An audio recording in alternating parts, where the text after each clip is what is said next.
बुधवार को बजट पर चर्चा के बाद मुख्यमंत्री के जवाब से असंतुष्ट विपक्ष ने विधानसभा में हंगामा कर दिया। विपक्ष ने सरकार पर कर्ज की सीमा बढ़ाने व सदन में झूठे आंकड़े रखने के आरोप लगाए, जिसके बाद विपक्ष ने सदन से वॉकआउट कर दिया। नेता प्रतिपक्ष मुकेश अग्निहोत्री ने कहा कि सदन में झूठे आंकड़े पेश किए जा रहे हैं। प्रदेश की आमदनी अट्ठनी खर्चा रुपया हो गया है। सरकार फिर से कर्ज की सीमा बढ़ाने जा रही है। वहीं सीएम जयराम ठाकुर ने कहा कि विपक्ष के पास न तर्क है न तथ्य। यह बजट हर वर्ग का बजट है। कांग्रेस ने ऋण लेकर आनंद किया। यह सरकार कोविड काल से गुजरी है, जबकि जब कांग्रेस की सरकार थी तो स्थितियां सामान्य थी।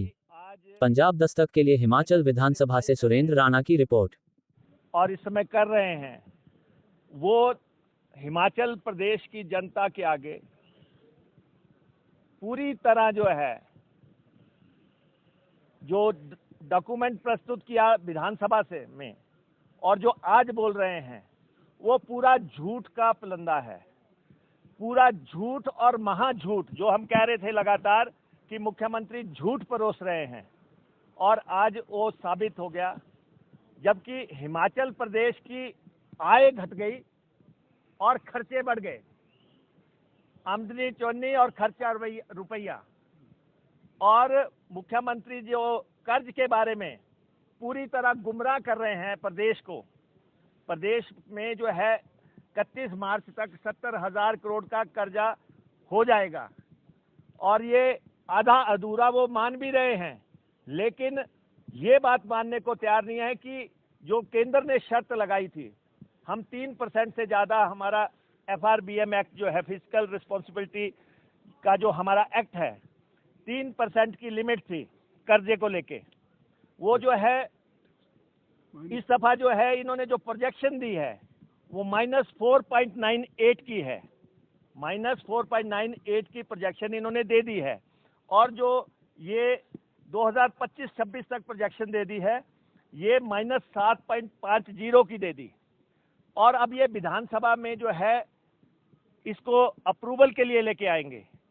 हम इनको कह रहे हैं कि अगर आपकी मैनेजमेंट ठीक है तो आप एक बात ये कहें कि हम FRBM एक्ट का संशोधन नहीं करेंगे। बजट पर बहुत सार्थक चर्चा हुई और मुझे इस बात की प्रसन्नता है कि बहुत बड़ी संख्या में सत्ता पक्ष और विपक्ष की ओर से माननीय सदस्यों ने इसमें हिस्सा लिया है और लगभग 17.5 घंटे से ज़्यादा चर्चा हुई। और आमतौर पर यह रहता है कि जब बजट प्रस्तुत करने के पश्चात जब चर्चा होती है और जब मुख्यमंत्री जवाब देते हैं तो उस जवाब को पूरा सुना जाता है। अगर किसी पॉइंट पर उनको लगता है क्लैरिफिकेशन की ज़रूरत है, कहीं लगता है उनको कि यहाँ पर हमको सेटिस्फेक्शन नहीं है, संतोष नहीं है, उस पर पूछा जाता है, उस पर वॉकआउट होता है।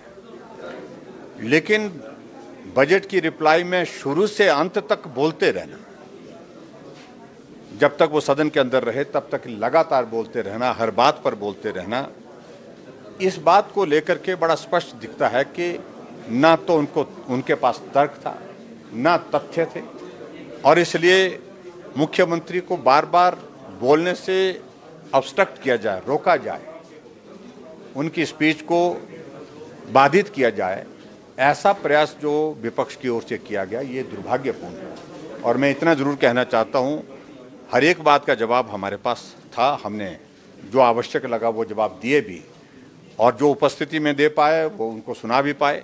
लेकिन उसके बावजूद जो उपस्थिति में हम नहीं दे पाए, मेरा आप सबसे इस बात के लिए निवेदन है कि आपके माध्यम से उन तक वो पहुँचें।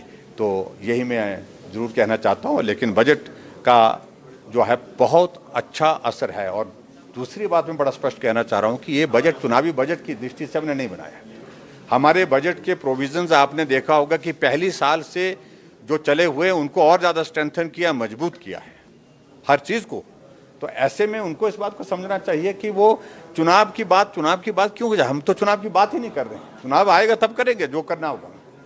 लेकिन अभी तो हमने लोगों के लिए बेहतरीन बजट जो दिया जा सकता था, लोगों की सेवा के लिए, प्रदेश के विकास के लिए, हर वर्ग को राहत के लिए, वो हमने दिया है। और मुझे इस बात की प्रसन्नता है कि इस बजट की चारों तरफ हिमाचल प्रदेश में तारीफ हुई है, इस बजट का अभिनंदन हुआ है।